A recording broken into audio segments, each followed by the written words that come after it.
Professor Sean Castleberry. This is my philosophical lecture shorts, and actually this is the very first one of them. What basically we're going to be doing is have these very short kind of mini lectures on the different lectures I usually do in my normal classes at John Tyler Community College. But I thought I would share them with you, kind of help everyone else out.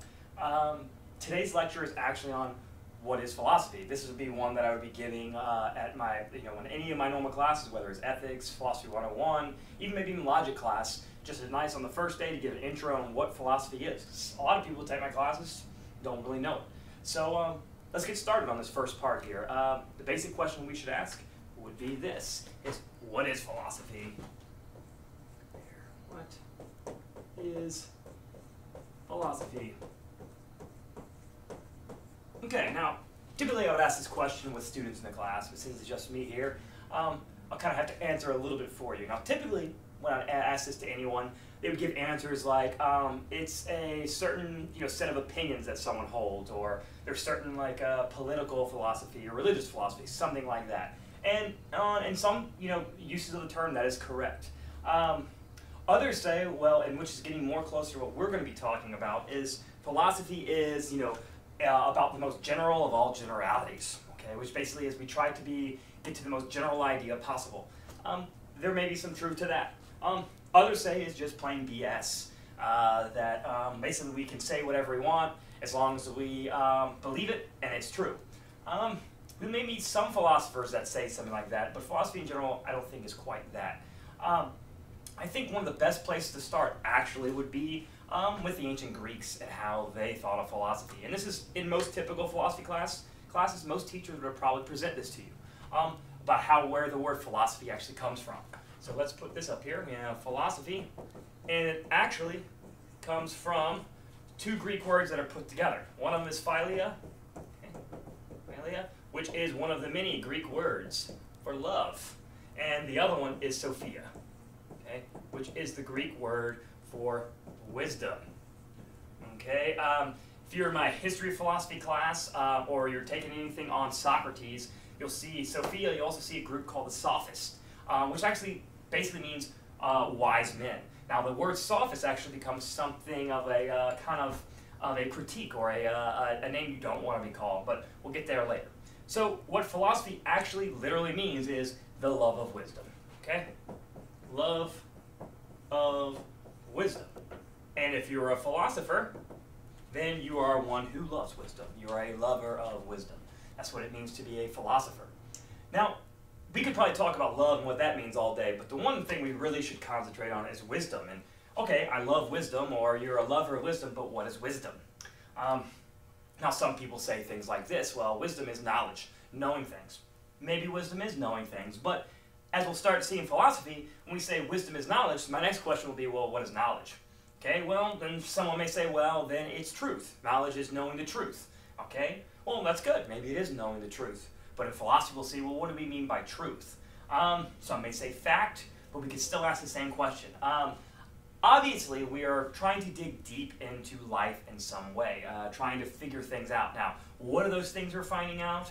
What are the things we're going to uncover? What are the things we're seeking? That we'll have to see is actually a very interesting question too, because philosophy has a few things to say about that. But in general, philosophy means to be a lover, or the love of wisdom, and a philosopher is a lover of wisdom. Now, let's get a little more let's get a little more specific about this. All right. Okay, so the love of wisdom. Now, what is it that I really do? And basically, if you take any intro class, they're going to say something like this. Philosophy kind of asks the big picture question. What does that mean? Okay, we ask the big picture question. Big picture question. Now, what does that mean? And basically it's this, is that philosophy looks to understand this thing, right here, whatever this is, existence as we may call it. We don't want to assume too much. I don't even want to say the physical world. I mean, everything that could possibly be, whatever existence is, being, what we're looking at is, what is that? Okay, what is it? What is the existence as a whole? That is what the big picture question is. What does it all mean in the end, all right? We could put it like this. If I were going to try to define it specifically, I would say something like this. philosophy tries to gain, there we go, gain an understanding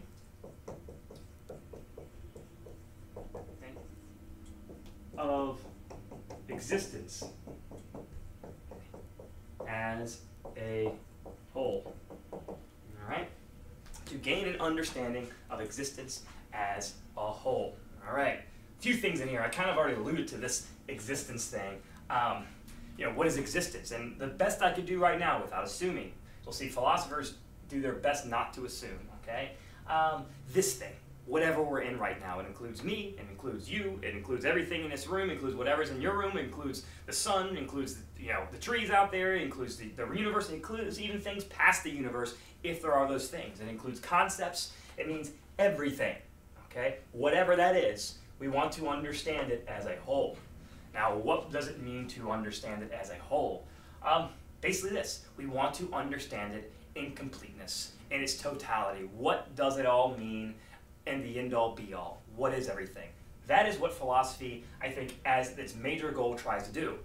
This is what we maybe call metaphysics, okay? The metaphysics is basically the limits and boundaries of all existence, and I will bring them up in a later section as well, okay? So this is we'll see is philosophy basically is a metaphysical, okay, a metaphysical type field. Now, we'll see that metaphysics aren't the only things we talk about, because once we start talking about that, we get into problems of things like knowledge, and the problems of things like logic, and ethics, and aesthetics, and many other things, okay?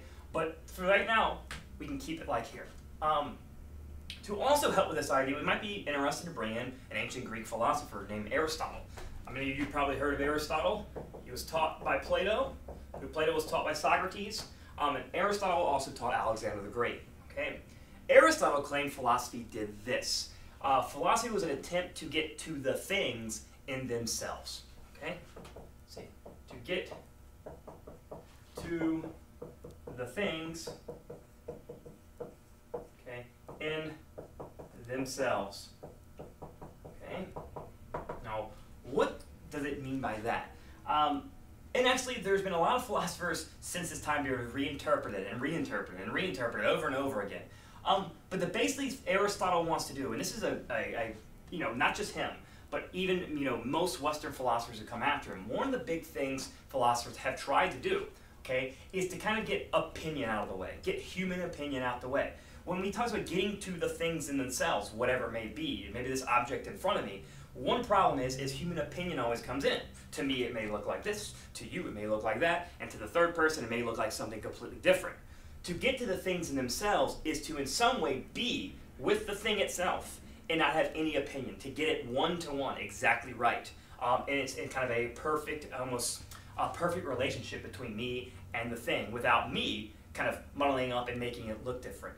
That is what many philosophers, at least until getting to the 19th and 20th century, really push for philosophy, to get to the things in themselves. And so if we reanalyze this idea to gain an understanding of existence as a whole, what we want to do is to understand existence as a whole, but completely on its own, as it really is. Okay? Perhaps as Aristotle and many other philosophers, getting the human being out the way and just understanding this existence.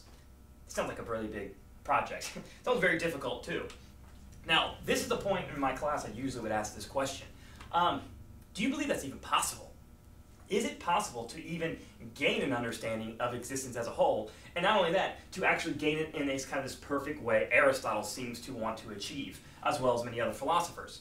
And most people here in the 21st century, right, usually say no. Okay, that it seems like an impossible thing. And there's many reasons why. Someone would say, you just don't live long enough to ever gain an entire grasping of this. Or some say, even if we did live long enough, it would be impossible to, because there's always other questions to ask. Others say that we are just too, finite. Our minds cannot comprehend what is going on, and therefore, no, it's impossible. But what I want to show you, if you say no to this idea, something very interesting happens, and this is what philosophers will do. So if I were to claim that you cannot have an understanding of existence as a whole, that it is impossible to ever gain an understanding of existence as a whole, what I have just done there, though, is given you an answer to this question, existence as a whole. I've said that existence as a whole cannot be understood as a whole. But by doing that, I am now giving an understanding to the whole of existence. It's something that cannot be figured out. And there would be an answer to this question. Now what we would do next is philosophers say, okay, well, if we understand existence as a whole as something that cannot be understood as a whole, and that's how we look at it, then what are the consequences for everything else? What happens to metaphysics now, and what happens to logic and ethics and our relationships between each other and what this is, if this is the case? Are there certain things we can know? Does it completely make everything now total, anything could be anything? That's what we have to look at next, and that is what philosophy does, okay? Or at least a little part of philosophy, right? Okay, now the next part, and this will be kind of in our next section, we'll end this section here for now. Where we have to go next is, philosophy isn't the only, we'll call them fields, okay, that try to do this. There are a few others that try to do this. One is mythology. We could put here is one you're probably familiar with, mythology. One that you're probably first thinking of is something like religion, okay? And someone said, well, mythology and religion are the same thing. In the next section, we will distinguish between them. The other big one, as we'll all know, is science. And so in our next section, our key thing will be is to explain how a philosopher may look at all three of these and compare them to philosophy and show what is the difference between mythology, religion, science, and of course philosophy. And a really big question we'll see with science is, does science come along and really answer all the major philosophical questions that we used to worry about? And therefore maybe philosophy is debunked, or to kind of change a Nietzschean quote here and say philosophy is dead. We'll take a look at that. Of course, I'm a philosopher. I wouldn't say something like that yet. All right? But for now, that ends section 1. So thank you very much.